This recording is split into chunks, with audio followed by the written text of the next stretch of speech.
I remember where I was when I first saw Claudio Edinger's work, Brazilian photographer, square format, reportage. I was in the stacks at UT Austin in the Harry Ransom Center looking through old copies of French Photo magazine. And for the uninitiated, France had a photo magazine called French Photo, and America had a photo magazine called American Photo. And the French version was so much better. They didn't have all of the restrictions on what they could publish. Oh, those days. I also remember where I was when I saw Paolo Pellegrin's work from Cambodia, also square format. I think it was Hasselblad. I think both of those people shot Hasselblads. And I remember seeing Paolo's work and thinking, that's interesting, because I knew him as a 35 photographer, but then I thought, I wonder why he's using square. And I started to get intrigued about what the square format would give me in opposition to the 35, or in addition to the 35. I also very distinctly remember where I was when I first saw Giorgia Fiorio's work on the pages of Life magazine, when I very innocently opened the magazine to a spread called Through the Gates of Hell, about the French Foreign Legion, shot black and white, square format. I was so blown away by that essay and those images. I can remember every single photograph in my head. I can remember the layout. I can remember the typography, everything about that. Those people really influenced me to pick up a Hasselblad square format. This camera is not, in some ways, it's incredibly simple. It's just a metal box with a back, a finder, a lens, a hood. Very simple. It's heavy. It's slow. I use a waist level finder only, which means I'm looking down through the camera. I'm not using an eye level finder. I find the waist level finder to be wildly advantageous, especially when photographing people, because I can be right on top of them. And if I'm not looking at them or holding a camera up like this in front of my face, for whatever reason, people just sort of forget you're there. And so I've made pictures with this, even with a bellows, with a close-up attachment where I'm right on top of people, but I'm looking like this. And it's an amazing tool. So the picture we're going to talk about today is a picture from a long-term project called Man versus Nature. And I worked on this project for probably 8 years. I shot all over the world, combining stories about people, about wildlife, about machinery, about the environment. And it was basically about human nature's basically antagonistic relationship with nature. And in other cases, it was how humans can vary their position on the food chain for entertainment reasons, swimming for sharks, etc. And so I worked on this for a long time. The picture in question today is a picture I think works really well.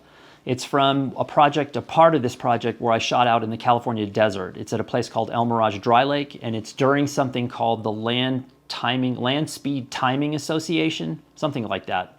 Don't hold me to that. It's been a while.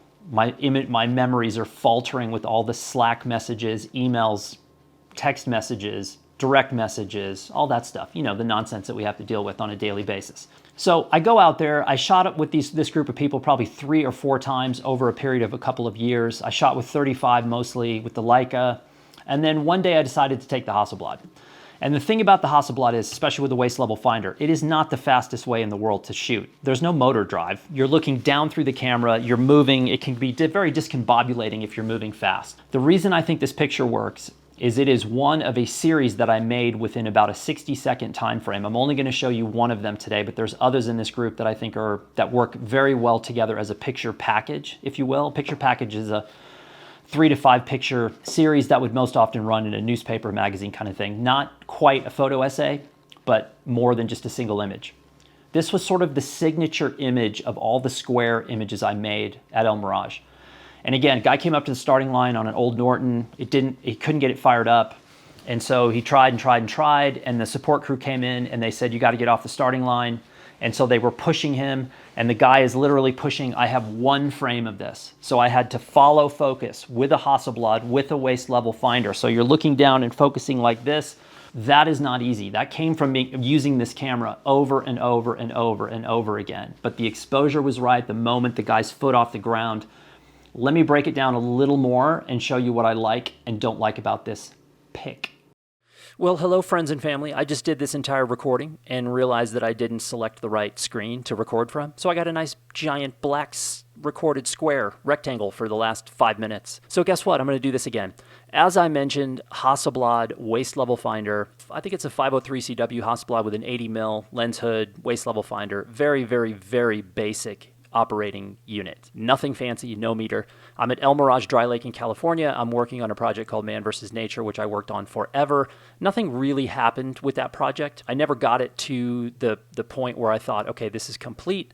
Life got in the way, my other jobs got in the way, and then Blurb got in the way. And it's been in the way for a decade, so I've not worked on this for quite some time, although it's simmering in the background. So there's a few things about this image that I really like that I want to discuss.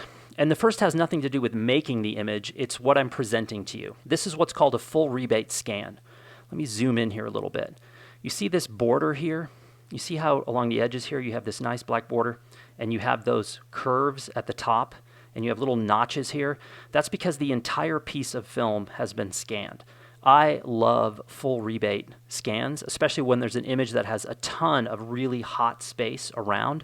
The black border helps contain the image, especially if you're going to a printed page like a Blurb book, magazine, MagCloud, Digest, whatever it is, print for wall art print, anything like that. Anytime you have a hot image that would then blend with the paper that it's being printed on, it's nice to have a border.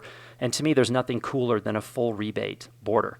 Okay, let's talk about a couple of things about the image I like. Number one is I love the placement of where these men are in the frame. They're not dead center. With a square, you can get away with a lot, and even bullseyeing something with a square is, in my opinion, is much more doable than with a 35. With a square, it works because of the evenness of the frame.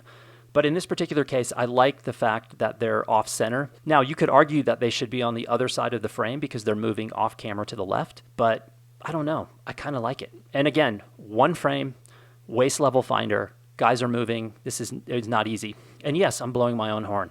I also like the fact that the horizon line is where it is, because what the horizon line does is where the earth blends with the sky right in this region.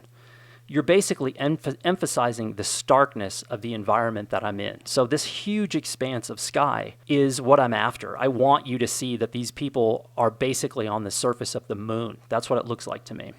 Now, I also got lucky because there's no detail here. At least, I mean, there's detail in the film, but there's nothing in the sky except for this one little piece right here.